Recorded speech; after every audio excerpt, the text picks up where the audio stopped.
Blessing na itinuturing ni Marian Rivera ang sunod-sunod na pagdating ng mga endorsement offers. Kahit nga raw isa na siyang ina, kinukuha pa rin siyang endorser ng mga produktong pampaganda. Pero di maitago niyan na ibida, hindi lang daw sila ng asawang si Dingdong Dantes ang product endorsers sa pamilya, kundi maging ang kanilang anak na si Baby Leticia. Ang totoo, nag-shoot na sila para sa unang endorsement ni Baby Z. Hindi siya iyakin na bata. Sabi ko nga, nag-time out lang kami para magdede siya sa akin. Tapos, dire-diretso, smile pa rin siya ng smile. Pinananabikan din niyan ang mga show na gagawin niya sa GMA. Natutuwa raw siya sa mga artistang makakasama niya sa Encantadia. Gustong-gusto rin niyan ang kanyang costume bilang Inang Reyna.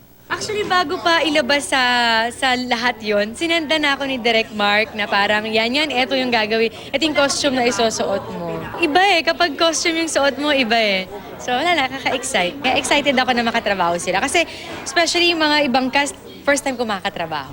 Bukod sa Encantadia, naghahanda na rin si Marian sa sisimulan niyang daily morning talk show sa GMA. Isang malaking hamon daw ito sa kanya, lalo't first time niyang mag-host ng isang talk show. Sabi ko nga nung binigay sa akin yung talk show, parang yung nararamdaman ko, na-excite ako. At the same time, madami akong tanong kasi syempre hindi ko forte ang pag-host. Pero sabi ko nga, bakit hindi ko subukan ng mga bagay na hindi ko pa nagagawa? Lars Santiago, GMA News.